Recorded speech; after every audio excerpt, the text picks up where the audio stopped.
अग्ने व्रतपते व्रतं चरिष्यामि तच्छकेयं तन्मे राध्यताम्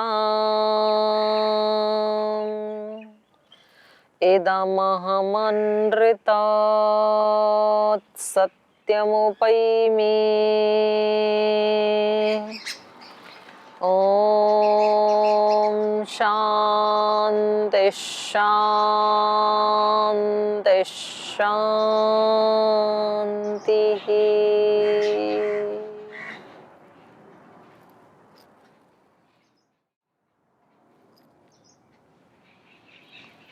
पिछले एपिसोड में हमने श्री राम का माता कौशल्या को दिया हुआ उपदेश पढ़ा था।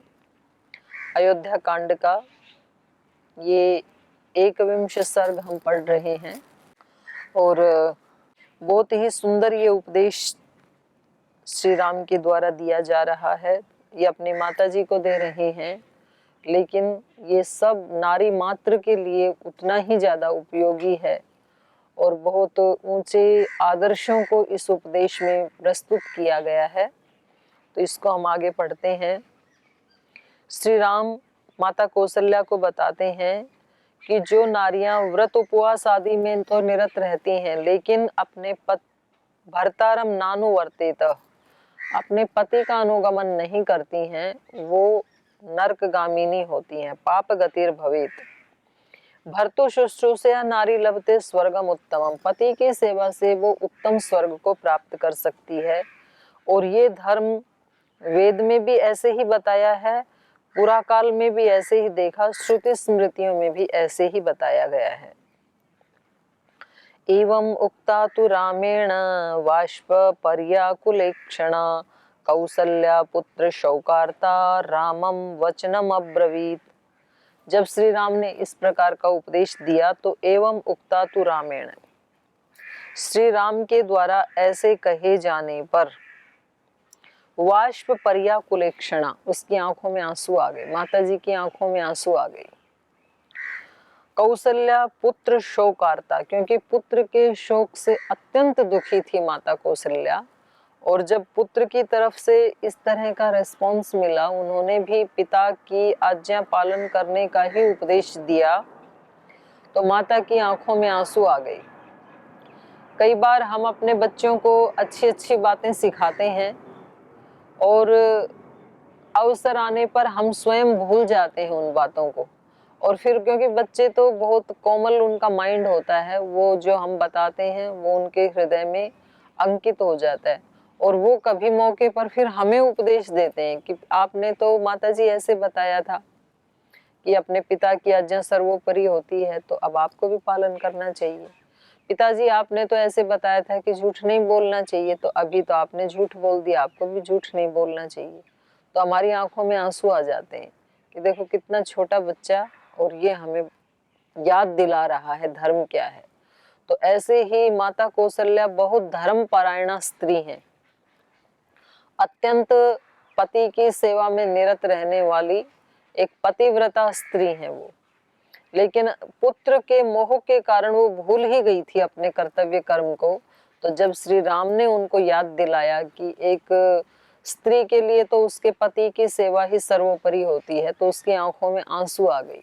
तो यहाँ कहा वाष्प पर्याकुलेक्षणा, आंसुओं से भरी हैं आंखें जिसकी, ऐसी माता कौशल्या ने पुत्र शोकार्ता, जो पुत्र का शोक भी है, इधर पति की सेवा भी करना चाहती है, और अपने पुत्र के मुख से इतना सुंदर उपदेश सुन करके उसको अंदर से गर्व भी महसूस होता है कि मैंने ही इसको ऐसे संस्कार दिए थे। तो इस तरह की स्थिति माता कौशल्या की बनी हुई है। आंखों में आंसू भर करके रामम वचनम अब्रवीत, वो अपने पुत्र श्री राम को कहती हैं, गमने सुकृतां बुद्धिं न ते शक्नोमि पुत्रक विनिवर्तयितुं वीर नूनं कालो दुरत्ययः। हे पुत्र, गमने सुकृतां बुद्धि, बेटे वन गमन में तेरी बुद्धि जो है ये बड़ी सुकृत है, तूने बहुत अच्छा किया है। ये ठीक है कि मैं तेरे बिछुड़ने के दुख से अत्यंत दुखी हूँ, लेकिन तो भी तूने धर्म का आश्रय लिया, इससे मुझे संतोष है।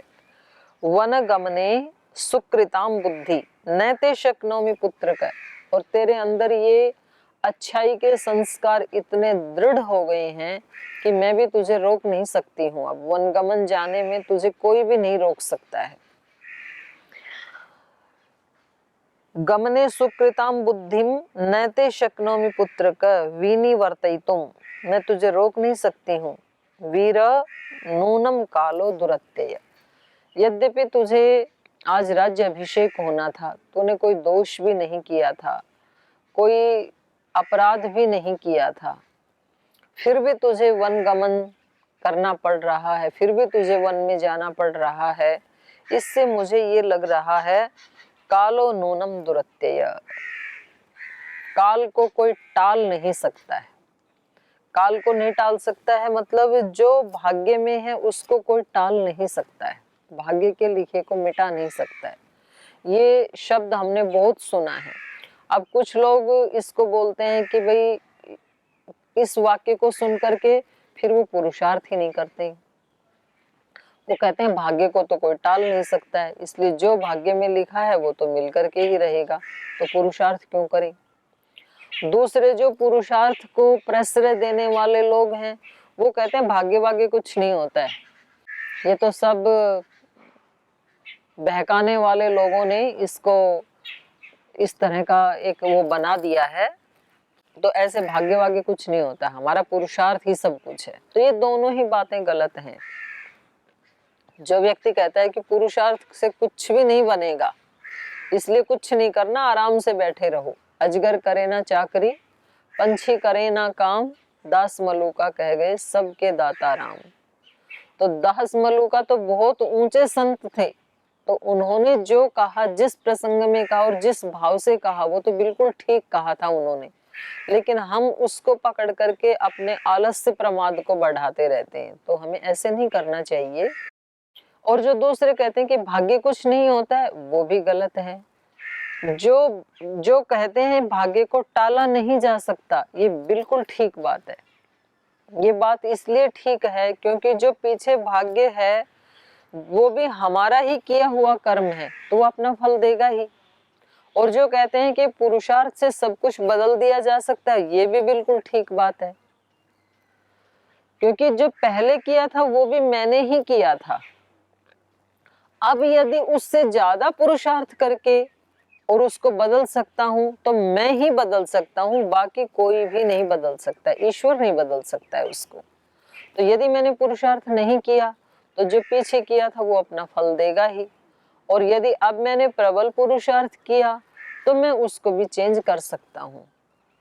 तो यहाँ पर माता कौशल्या कह रही है, बेटा कालो न दुरत्यय, भाग्य को टाला नहीं जा सकता है। पता नहीं पिछले जन्मों में कब हमारे से कोई दोष हुआ होगा, कि हमने किसी की माँ को कोई ऐसा कष्ट दे दिया होगा अनजाने में, किसी पशु पक्षी को लेकर के, किसी जानवर को लेकर, कि आज मुझे भी इतना दुख उठाना पड़ रहा है। ये जो कर्म फल व्यवस्था है, ये रामायण से लेकर के, उपनिषदों से लेकर के, दर्शन से लेकर के, गीता से लेकर के, हमारा पूरा वैदिक साहित्य इसके ऊपर टिका हुआ है। हमें छोटे छोटे कार्यों में इस कर्म फल की व्यवस्था को सामने रख कर के ही कर्म करना चाहिए। काम करते समय व्यक्ति को पता नहीं चलता है, लेकिन जब उसका फल हमारे सामने आता है तो हम बहुत परेशान हो जाते हैं। प्रतिदिन सुबह उठ करके भगवान से यही प्रार्थना करनी चाहिए कि भगवान, अच्छा इस आज के दिन कुछ कर पाऊं तो आपकी कृपा है, पर यदि अच्छा ना भी कर पाऊं तो कम से कम कोई त्रुटि मेरे से ना हो, ऐसी मेरे ऊपर कृपा करना। क्योंकि हम सुबह से शाम तक की जो छोटी छोटी त्रुटि करते हैं, वाणी में, व्यवहार में, विचार में, व्यवहार में, भावना में, वो फिर बहुत बड़ा फल लेकर के आती हैं। किसी की निंदा चुगली कभी नहीं करनी चाहिए, किसी को कष्ट कभी नहीं देना चाहिए, और अनजाने में दिया जाए तो शाम के समय, संध्या के समय उससे भगवान से प्रार्थना करके प्रायश्चित्त करना चाहिए। और शाम को आत्मनिरीक्षण करते हुए कि आज क्या क्या त्रुटि हुई, तो कल उसको न करने के लिए प्रयास करना चाहिए व्यक्ति को। क्योंकि छोटी छोटी बातें ही हमें पता नहीं चलता है। कई बार तो हम ऐसे बुरे दोस्तों की संगति में पड़ जाते हैं और वो हमारे गलत काम को और ज्यादा प्रोत्साहन देते हैं। जब हम किसी का मजाक उड़ाते हैं, हम किसी की चुगली करते हैं, हंसी उड़ाते हैं, तो वो हमें और ज्यादा प्रोत्साहन देते हैं। हमें लगता है कि पता नहीं हमने कितना अच्छा काम किया है, हम फिर उसको करते ही चले जाते हैं, उस रास्ते में आगे बढ़ते ही चले जाते हैं। और जब उसका फल आता है तो वो सारे दोस्त छोड़ के इधर उधर चले जाते हैं। फिर उस मुसीबत की घड़ी में वो कष्ट हमें अकेले ही भुगतना पड़ता है। तो इसलिए जैसे कोई व्यक्ति होते हैं ना, भाई मेरे को बहुत ज्यादा धन चाहिए, तो वो क्या करते हैं, जितनी सैलरी मिली उसमें से कुछ थोड़ा सा निकाल करके कहीं इन्वेस्ट कर देते हैं। और वो जो इन्वेस्ट किया हुआ पैसा है वो थोड़े दिन के बाद फिर इंटरेस्ट देने लग जाता है। तो वो व्यक्ति सोचता है कि थोड़ा थोड़ा बचा करके मैं कहीं इन्वेस्ट कर देता हूँ, तो वहां से फिर इंटरेस्ट आना शुरू हो जाएगा, तो मेरा काम चलता रहेगा। तो ये जैसे अच्छे जगह में ये नियम काम करता है, पैसे के क्षेत्र में ये नियम काम करता है, वैसे ही ये पाप के क्षेत्र में भी काम करता है।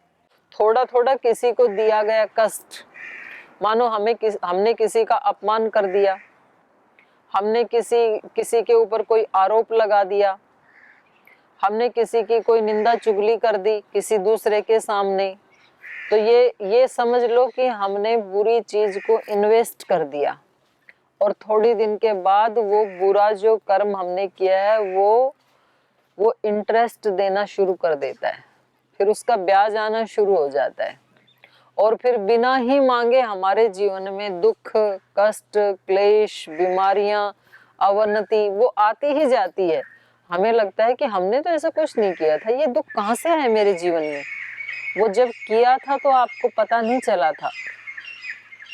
तो आदमी को बहुत ज्यादा इसमें जागरूक रहना चाहिए। हमारे सब संतों ने यही बात कही, उपनिषद के ऋषियों ने यही बात की, उत्तिष्ठत जाग्रत प्राप्य वरान निबोधत। जागो, तो जागने का मतलब आंख खोलना नहीं नींद से, बल्कि अंदर से अवेयरनेस में जीना। उसके लिए हमें सब ऋषियों ने कहा, हम अवेयर नहीं होते, हमारे से छोटी छोटी त्रुटियां होती ही रहती हैं। और फिर उससे भी ज्यादा विडंबना ये है कि त्रुटि करते समय तो ध्यान नहीं देते हैं, और जब फल आता है तो उसको सह नहीं पाते, फिर हाय तौबा मचाते हैं, फिर रोते हैं हम। तो व्यक्ति को, अच्छे व्यक्ति को, महान व्यक्ति को क्या करना चाहिए, काम करते समय तो एक एक कदम फूंक के रखना चाहिए, संभल संभल के रखना चाहिए। भाई कोई भी त्रुटि ना हो जाए मेरे से, पुण्य ना हो तो कोई बात नहीं, पर पाप नहीं होना चाहिए। किसी का भला ना कर सके तो कोई बात नहीं, पर बुरा नहीं करना है बिल्कुल भी। और फिर ये जो सामने आ जाए पिछले कर्मों के अकॉर्डिंग, उसको फिर शांति से सहन करना चाहिए। तो ये हम श्री राम के जीवन से और माता कौशल्या के जीवन से सीख सकते हैं। श्री राम ने बचपन से लेकर आज तक कभी कोई बुरा कर्म नहीं किया। वो माता पिता की सेवा करते हैं, गुरुजनों की सेवा करते हैं, प्रजाजनों की सेवा करते हैं, अपने संबंधी जो अपने भाई हैं उनको अत्यंत प्रीति से रखते हैं, परिवार में जो नौकर चाकर हैं उनको भी अत्यंत स्नेह देते हैं, सबके अत्यंत प्रिय हैं श्री राम। इस जन्म में उन्होंने कोई अपराध नहीं किया, कोई दोष उनके जीवन में नहीं है। माता कौशल्या के जीवन में भी कोई दोष नहीं है, अत्यंत भक्ति भाव से युक्त रहने वाली महिला है।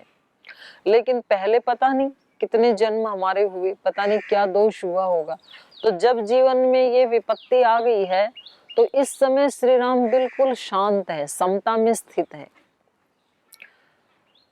तो बोलते हैं समझदार तो चुप ही रहता, मूर्ख शोर मचाता, मेरे दाता के दरबार में सब लोगों का खाता, जो कोई जैसी करनी करता वैसा ही फल पाता। तो जब हमारे जीवन में सुख या दुख आ जाते हैं कोई पिछले जन्मों के कारण, तो फिर उस समय हमारा कर्तव्य बनता है कि हम उसको शांति पूर्वक सहन करें, उसको स्वीकार करें, उसमें फिर रिएक्ट ना करें। तो माता कौशल्या देखो कितने शांति से उसको कह रही हैं, कालो दुरत्ययः, बेटा मुझे पता है अब तू वन में जरूर जाएगा क्योंकि तू वचन का पक्का है, और पहले जन्मों में मैंने कोई ऐसा पाप किया होगा जिससे मुझे ये फल मिलना था, तो मैं इसको स्वीकार करती हूँ क्योंकि काल को टाला नहीं जा सकता, काल पे टाल नहीं है। गच्छ पुत्र त्वमेकाग्रो भद्रम तेस्तु तदा विभो, पुनः त्वयि निवृत्ते तो भविष्यामि गतक्लमा। इसलिए हे पुत्र गच्छ, जाओ। देखो कितना जल्दी परिस्थिति को स्वीकार कर लिया।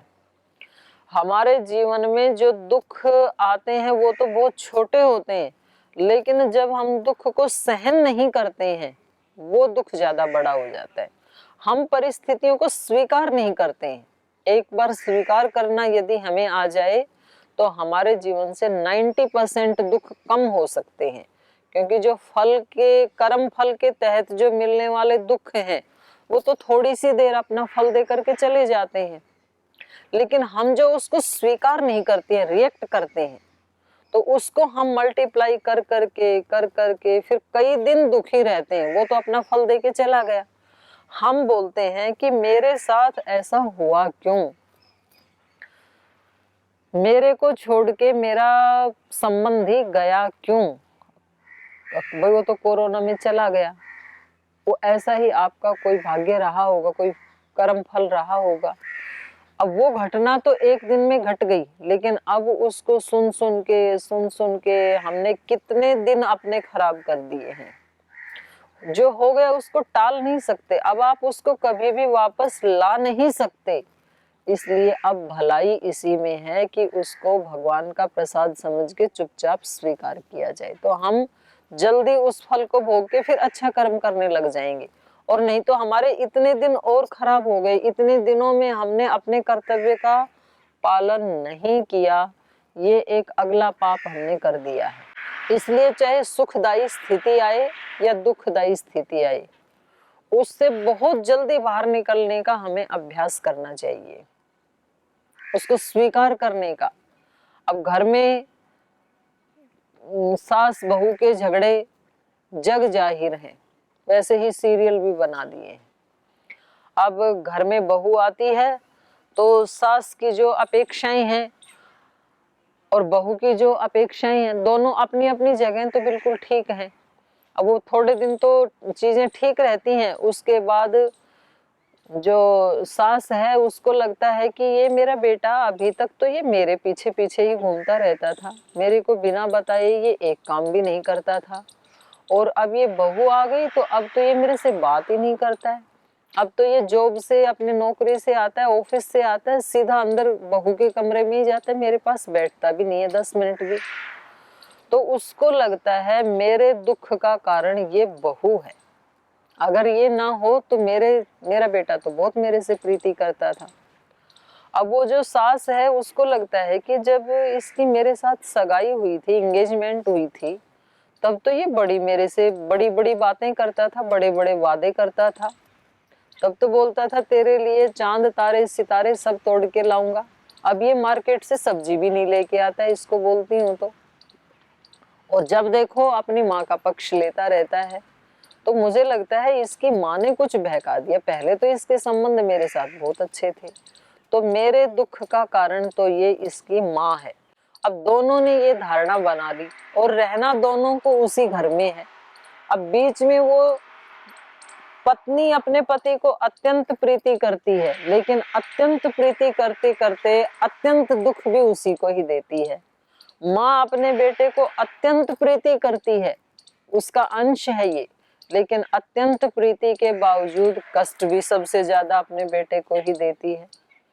किसी एक माता जी ने बताया, बोली मेरे को 8 दिन हो गए खांसी जुकाम हुए, और ये मेरा बेटा जो है ये शाम को आता है ड्यूटी से और सुबह बस अपने खाना वाना खा के सो जाता है, सुबह चला जाता है। 8 दिन हो गए, मेरे को ये भी नहीं बताया कि माँ तेरे को कोई दवाई चाहिए या डॉक्टर को दिखा दूं। तो हमने कहा माता जी फिर आप ही बता देते अपने बेटे को कि भाई मेरे को तकलीफ है और मेरे को डॉक्टर को दिखाओ। बोला अच्छा, जब ये बचपन में छोटा था और जब इसको खांसी जुकाम होता था तब ये मेरे को बताता था क्या? मैं बिना बताए इसको डॉक्टर के पास लेके जाती थी, तो इसको भी मेरे से पूछने की अपेक्षा थोड़ी रखनी चाहिए, अपने आप लेके जाना चाहिए। अरे भाई उसका ध्यान नहीं है, वो अपने ड्यूटी पे इतना बिजी रहता है, रात को आता है, तो आप ही बता दो। तो हम क्या करते हैं, हम चीजों को स्वीकार नहीं करते हैं। कोई माँ जब तक ये स्वीकार नहीं करेगी कि देखो अब तक ठीक है, इसकी पूरी अटेंशन मेरे ऊपर थी, अब मैं खुद ही किसी बिटिया को अपने घर में लाई हूँ तो इसको समय तो देना ही पड़ेगा। ये बात स्वीकार करते ही झगड़े खत्म, और स्वीकार नहीं करें तो झगड़े होते ही रहेंगे। अब जो बहू है उसको ये सोचना चाहिए कि ठीक है ये मेरा तो पति है, लेकिन साथ ही ये किसी का पुत्र भी तो है, और इन्होंने तो बड़ी आशाओं से इसको पाला पोसा है, तो अब इनका भी थोड़ा हक है, तो उनके पास भी आधा घंटा तो इनको बैठना ही चाहिए। ये बात वो स्वीकार कर ले तो उसी दिन झगड़ा खत्म, और उसके बाद तो फिर तीनों इकट्ठे ही बैठ के खाना खा सकते हैं। तो परिस्थितियों को हम स्वीकार नहीं करते हैं। कोरोना आ गया ना, तो अब तो इसको मिटाया कैसे जा सकता है? कोरोनिल खाएं कि काढ़ा पिए कि अणु तेल डालें, स्वसारी काढ़ा पिए, उधर ध्यान लगाना चाहिए। ये तो मेरे को आ गया, अब मैं चला गया तो मेरे बच्चों का क्या होगा, मेरी बीवी का क्या होगा, ऐसे कर करके हम उसको अस्वीकार करके रिएक्ट करके और ज्यादा बढ़ा लेते हैं। तो श्री राम और माता कौशल्या के जीवन से इस प्रसंग में हमें सीखने को ये मिलता है। माता कौशल्या कहती हैं कि बेटा जाओ, आप मानोगे नहीं, और कर्म का लिखा हुआ टाला नहीं जा सकता है। कालो नूनम दुरत्ययः गच्छ पुत्र त्वम एकाग्र। इसलिए बेटा एकाग्र होके जाना। कितनी बड़ी बात कह रही है कोई माँ अपने बेटे को। ऐसी माँ इस देश में और भी बहुत हुई हैं। भगत सिंह की माँ ने ऐसे ही रिएक्ट किया। माता गुजरी ने ऐसे ही रिएक्ट किया जब उनके बच्चों को चिना जा रहा था दीवार में, तो उन्होंने ऐसे ही किया कि बेटा आंसू नहीं आना चाहिए तुम्हारी आंख से। भगत सिंह की माता जी ने ऐसे ही कहा। तो ऐसी ऐसी महान माताएं भी इस देश में ही मिलेंगी आपको, भारत में ही मिलेंगी, और अन्यत्र ऐसी माँ भी नहीं मिलेगी कहीं। तो माता कौशल्या श्री राम को कह रही है, गच्छ पुत्र त्वम एकाग्र चित्त होके जाना। ऐसा ना हो कि तुम जा तो वन में रहे हो और चिंता हमारी ही करते रहो, फिर तो तुम्हारा चित्त एकाग्र नहीं होगा, समाहित नहीं होगा, तो तुम्हारा जीवन दुखों से भर जाएगा। इसलिए वन में जा रहे तो अपने चित्त को वहीं एकाग्र करना, फिर इधर उधर ज्यादा आप अपने चित्त को बिखेरना नहीं। गच्छ पुत्र त्वम एकाग्रो भद्रम ते अस्तु तदा विभु। सदा भगवान तुम्हारा कल्याण करें। अब ये भी बहुत बड़ी बात है ये संतानों के सीखने के लिए है ये उपदेश। संतानों को जिन पुत्र पुत्रियों के उनके माता पिता ये कहते हैं कि बेटा जाओ, भगवान तुम्हें सदा खुश रखे, भगवान सदा तुम्हारा कल्याण करे, तो उन पुत्र पुत्रियों की कभी भी संसार में पराजय नहीं होती है। बहुत बड़ा बल होता है आशीर्वाद में। और ये हम कभी कभी तो इसकी महत्ता को समझते हैं, लेकिन रोजाना इसकी महत्ता को हम नहीं समझते। जब कोई नेता इलेक्शन में खड़ा होता है तो फिर उसको कोई बता दे कि वहाँ कोई संत है, वहाँ कोई महात्मा है, वो बिल्कुल सच्चा भविष्य बताता है, वो तुरंत वहां जाएगा, वो कितनी भी दूर क्यों ना हो। उस समय हम ढूंढते हैं कौन से मंदिर में जाऊं, कौन से गुरु के पास जाऊं, कौन से सिद्ध योगी के पास जाऊं जो मुझे विजय का आशीर्वाद दे दे।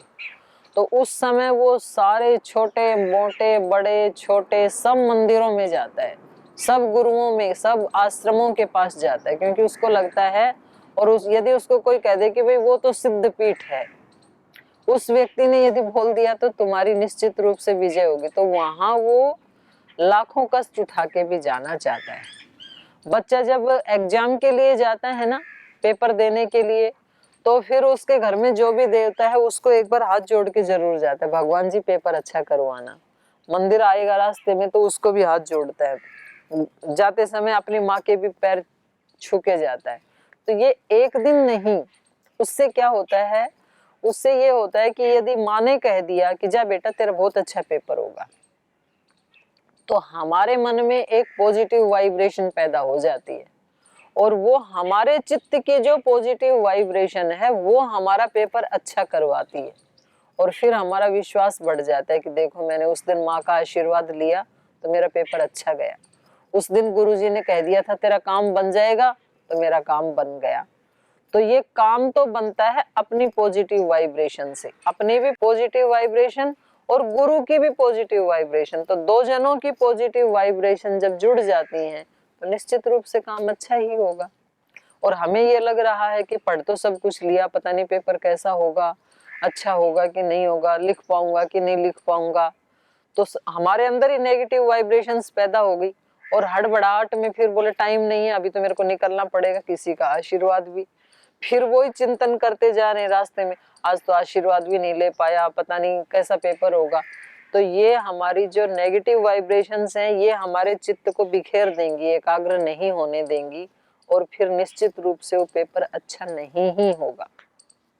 तो इसलिए यहाँ पर माता उनको कह रही है कि बेटा एकाग्र होकर के जाना। गच्छ पुत्र त्वम एकाग्रो भद्रम ते अस्तु तदा विभु, सदा तेरा कल्याण हो। तो श्री राम को भी लग रहा है कि बस माता जी ने आशीर्वाद दे दिया तो अब मेरा कल्याण ही होगा, और माँ को भी लग रहा है कि मेरा बेटा अपना धर्म का पालन करने के लिए, सत्य का पालन करने के लिए वन में जा रहा है, तो इसकी निश्चित रूप से इसका कल्याण ही होगा। तो भले ही घर में विपरीत परिस्थिति आ गई है, भले ही दुखदायी परिस्थिति उपस्थित हो गई है, लेकिन तो भी दोनों माँ बेटे उसमें स्वीकार के, स्वीकृति के भाव में है। जो भाग्य में है उसको सहन करेंगे, कोई बात नहीं है आ गया तो। और दोनों अपने चित्त को एकाग्र कर रहे हैं, दोनों एक दूसरे को संभाल रहे हैं। तो सभी के जीवन में आते हैं उतार चढ़ाव, तो जब कभी घर में इस तरह की परिस्थिति आए तो घर के सदस्यों को चाहिए कि श्री राम और कौशल्या की तरह एक दूसरे को संभालें, एक दूसरे का सहयोग करें उसमें, और हम फिर उस परिस्थिति से बाहर निकल जाएंगे। क्योंकि गीता में भी भगवान कृष्ण ने कहा आगमा पाई नो नित्या तान तितिक्षस्व भारत, ये सुख दुख तो आने जाने वाले हैं, ये सदा नहीं रहते हैं, कहीं से आते हैं तो फिर चले भी जाते हैं ये, और चले जाते हैं तो फिर आ जाते हैं, फिर आ जाते हैं तो फिर चले जाते हैं, तो ये आने जाने वाले हैं। तो इनको देख करके कभी भी व्यक्ति को कमजोर नहीं बनना चाहिए, हाहाकार नहीं करना चाहिए। आकाश में बादल आते हैं चले भी जाते हैं, रोज सूरज सुबह आता है शाम को चला भी जाता है, तो जाते हुए सूर्य को देख करके कभी भी हम हाय तौबा नहीं मचाते हैं। हमें पता है कल फिर उदय हो जाएगा, रात्रि बीत जाएगी, सुबह फिर सूर्योदय हो जाएगा। तो ऐसे ही जीवन में भी अप डाउन आते रहते हैं, लेकिन महान पुरुष वो बन जाते हैं जो माता कौशल्या की तरह और श्री राम की तरह हर चुनौती को समता में रहते हुए, योगस्थ रहते हुए स्वीकार कर लेते हैं।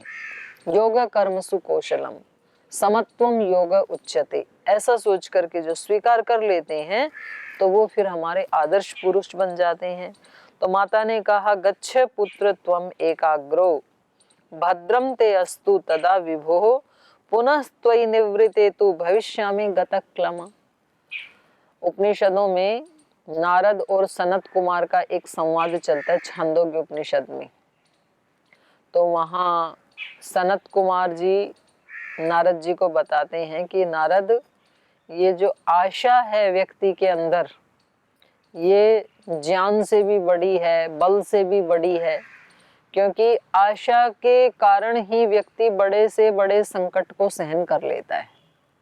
एक माँ प्रसव पीड़ा को इसलिए सहन कर जाती है क्योंकि उसको ये आशा है कि मैं पुत्र का मुंह देख पाऊंगी।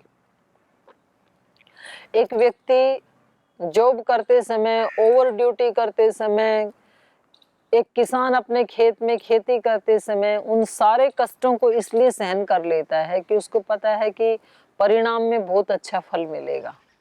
तो आशा हमारे जीवन की डोर को बांध के रखती है।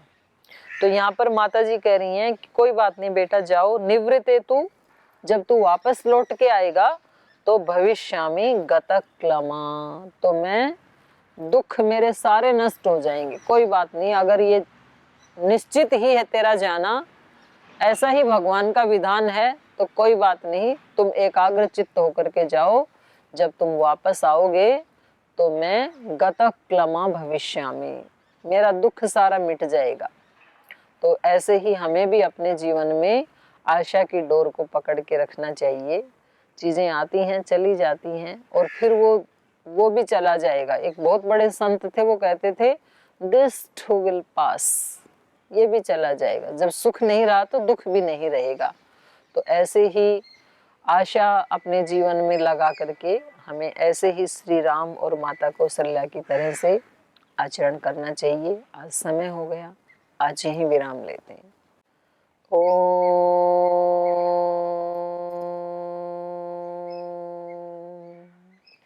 शांति शांति शांति। श्री गुरुभ्यो नमः।